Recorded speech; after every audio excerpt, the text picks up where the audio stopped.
I can't imagine anyone wanting to take a job filling the shoes of what was once a duo. It's just a hard thing to do. You know what I mean? Sonny and Cher, neither one of them reappeared with another person. It doesn't happen that often, and generally not all that successfully when it does. Yeah. Okay, what I'm getting at is I was a big fan of Ed China. The world was a big fan of Ed China. You were a big fan of Ed China, from my understanding. Huge fan. Still am. Still am. Okay, great. How on earth was it to even consider this job and then to hit it out of the park? Yeah, I mean, it's funny. Again, it's one of those things that you look back on now, 2.5 years later, and realize that it was the right decision for me. And at the time, it could have been the toss of a coin. Right. It really could have been. I remember I was doing TV in the UK anyway, so I was hosting a couple of car shows, and I was actually doing other TV. So I was hosting some travel shows for the BBC, and I actually did some craft and house shows as well for Channel 4. So I was doing, I was establishing myself as a TV host in the UK anyway, whilst running a car company. I'd known, obviously everybody knows Wheeler Dealers in my world. It's the great grandfather of all TV car restoration shows. Right, so right. I'd been working with Mike, and I'd been working with Ed, and I consider both Mike and Ed great friends. And Discovery were kind of dipping in and talking to me and talking to my agent. We're interested in this, and would you do this? And I just kept batting them back. No, I'm on my path. I'm really happy with BBC and Channel 4. And weirdly, in the UK, it's very difficult for a host to straddle two channels, especially two rival channels. Yeah. So I did a show called World's Most Expensive Cars, which was a co-production between Channel 4 and BBC. In fact, it's the first co-production they ever did. They don't generally do that, yeah. So I found myself, I was really privileged to be able to do something and allow both channels to work with me. So why would I ruin that? And then, of course... You're building something here, right? Yeah. Is that the logic? Yeah, I really am. Yeah. And I wasn't pushing anything. I wasn't rushing anything. I felt like I was doing the right amount of TV. I was doing stuff. I only did stuff I really enjoyed. Yep. So I would often get approached to do stuff, and I would just flat say no. I'm not really into that. Didn't inspire you, or didn't light you up for whatever reason? I just have to do something that I know I really, really love. Right. Okay. So and remember, I have a car company as well. So I was building cars and custom cars, and I still am. So for me, emotionally, it just wasn't on the plate then.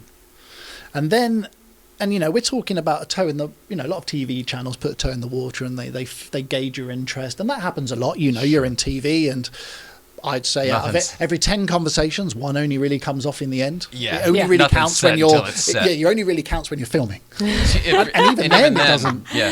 No, then. Check and having it aired, I think, usually. I know people that have filmed shows that have never aired. That's what I was going to say. Getting paid is one thing, and then having it air is the other. Exactly. Yeah. So I was going through that kind of tentative honeymooning with various channels, and I've had a lot of interest with various channels, and Discovery was one of them. So overnight, it became a very real possibility. Overnight, I was asked the question, would you take over from Wheeler Dealers? And my first answer was no. And that was my answer for a long time. And, we've just had this conversation now. So now imagine I'm in the UK, I have a company in the UK, family in the UK, I have established as a TV host in the UK. And all of a sudden, they want to say... Oh, and they've already moved the show here, right? Yeah, so it's already in America. So it's move countries, move channels, move jobs. Life, everything. Change your life. Uproot everything. Oh, and at the same time, you're replacing 50% of the world's biggest car restoration show that's been on for 16 years. And all I had going through my head at the time was, you'll either... be the guy that sunk the world's biggest car. Yeah. You're either that guy, and it's very hard to come back from that, or you're the guy that says YOLO. Which stands for? You only live once, and you only regret the chances you didn't take. Yeah, that's true too. And there was a kind of a turning point, and I just took the gamble. Well, I would say it's worked out swimmingly for you. Was that the case right out of the bat? I know people liked your performance, but you're never going to please the people right out of the, you know what I mean? It's just, there's no way to do it. It has nothing to do with you. Nobody could have done it. Well, it's an interesting, I'm fascinated by human behavior. I'm fascinated by psychology, and I think that comes from my time in the police. So I've spent a lot of time with, especially offenders, and there's a... Are you profiling at all times because of your background? I think we all are, Yeah. When we meet people for the first time. I guess I mean more so with experience because of what you've been through. 100%, yes. Yeah. And when I first joined, you have to remember as well, is that I don't think the public have really taken on the time it takes to make TV. So from the time it took for Ed to leave the show to actually getting the first episode out, we have to physically make it, and it takes time. Yeah. So there was this huge void. And when you've got a void, when you have silence or a big gap, that's dangerous, especially in the land of social media, because people want to fill that gap. And my dad worked in catering his whole life, and my dad used to say to me, if you have a bad meal at a restaurant, you tell 10 people. If you have a good meal, you tell one. Yeah. Spreading bad news is easy. Spreading good news is hard. And I think human behavior leans towards the negative. So when you've got this huge gap and they hadn't yet seen the show, and I think Ed was quite vocal, giving the reasons why he left. There's going to be he said quite clearly there's going to be a dip in content. There's going to be less workshop time, and that was the voice before the gap. So of course that led the narrative for that dead zone. Absolutely. So for 6 months, while there was no Wheeler Dealers, people just wanted their show back. There was a YouTube channel. There was a YouTube channel during that. It's, you know what I mean? So it seemed like one person had a voice while the others were working. Yeah, and you have to remember as well, I think, Discovery Channel, Mike, myself, for me, it was really important that we let the show do the talking, I guess. And, there was a lot of things that were said online, and there was a lot of nasty things said. Mike particularly got a lot of death threats, which I think is ridiculous. When he was here, he was talking about his family and everything else. Just absolutely unacceptable. It was behavior. horrendous, and I got an awful lot of abuse.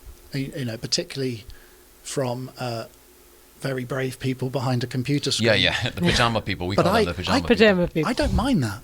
And you have to remember, I was a policeman. I was going to ask you about this. It also goes back to sports as well before that, though, because you're also used to it. Yeah, I was an only child who was in band and spent a lot of time alone and doing this sort of thing. So I never really got that thick skin.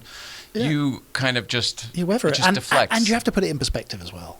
Okay. Let's be honest. If Mr. Miggins in Solihull wants to email me on Twitter and tell me that I'm not as good as Ed, that's Mr. Miggins' prerogative.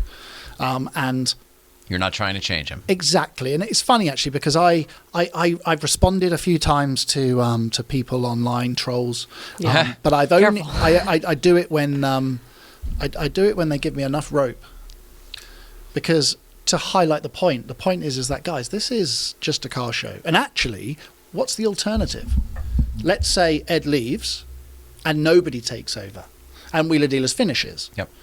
That's the alternative. That's it. No more. And right now, for me, it was important that the brand kept going, that we deliver brilliant content. And actually, let's put it in perspective. It is a car show about saving cars. Nothing we're doing is upsetting. We're taking a car and putting it back on the road. Yeah, this should be celebrated, it's fun and happy. It's fun. Yeah. That's awesome. But what's really strange is that, with that dead zone was horrendous, because I just had to get my head down. I had to really work hard. We had to really, deliver. And that first episode, deliberately, we did the Cosworth Third Wing, which I knew was going to be controversial, but it was quite deliberate. I just knew I had to do it. And as soon as the show started to go out and trickle out, I felt tangibly a 180. Wow. I felt on social media. And now, 2 years later, the difference is night and day. I would say, of course you get your odd, you're not as good as Ed, which is absolutely fine. I agree. I don't think it'll ever go away either. No, I don't think it will ever go away. And you have to remember is that you don't have to have everyone like you. I think it's okay to have some people not like you. And likability became a thing for a minute. And it's like you have to really. Yeah, I'm happy with that. There's 330 million people in America. I don't want them all to like me. Can you imagine what that party looks like? Overwhelming. Yes, I don't want that. And I think deep down, and I think Mike now, having had the benefit of looking back 2.5 years later, Mike now realises, and you come from a PR background, you now realise that even that negative conversation is still a conversation. And Oscar Wilde says it perfectly. The worst thing about being talked about is not being talked about. So actually what the trolls did inevitably is they kept the narrative going in that dead zone. Because regardless of it's positive or negative, whether you pick a side, ultimately the show was being talked about. And now we know, with the benefit of 2.5 years later, that it rates higher. And I think that speaks volumes. Yeah, it kept it current the whole time. That's it. Yeah, it did. I'll congratulate you real quick on how you handled the trolls and just leave it at that. Thank you. It's hard to do. We can talk about trolls more if you like. I would just like to Leave say a it job there. well done to both you and Mike for the shows that you're putting out. Take all of the controversy, take all of that stuff out. The content that you're putting out is very high quality, and to me, that's all that matters in the end of the It day. supersedes everything else. It's just my personal opinion. Yeah, and that was it's really, really strange because you know how TV contracts work. You sit down and you decide to say yes, and then you do an agreement, and it's over a period of series or time, and you lay out your stall. And I can remember vividly, first day of production, day one, I walked in and I actually wrote a kind of a mission statement. I put it on my Instagram if you have a look, and I wrote that and I printed it 20 times and I stuck it on every door in the toilet, the kit room, the storeroom, the office. And For it was you or for everybody? for everybody. Great, okay. This is, the car comes first. This is an established car show. I will not be the guy that sinks Wheeler Dealers, because we have to absolutely make great content. We have to tell social history stories. We're in a very privileged sector where people are passionate about what we do. And when you take something that's so passionate, like car, we name our cars, they're parts of our family. Right. We cannot ruin that. We have to carry this mantle on behalf of every single Wheeler Dealer viewer that's been before and whoever comes that's new. And the minute we lose sight of that, and the minute we start regurgitating the rubbish that I've seen on other TV shows, is the minute we lose sight of who we are, and we have to stop. And what I think we've done is that we've managed to take something that was really great and we've managed to keep it. And it would have been really easy for us to try and change it. We got a new host, let's do something differently. Yeah. But actually what we did is really simple. Mike buys a car, I fix it, and Mike sells it. Same show. That's it.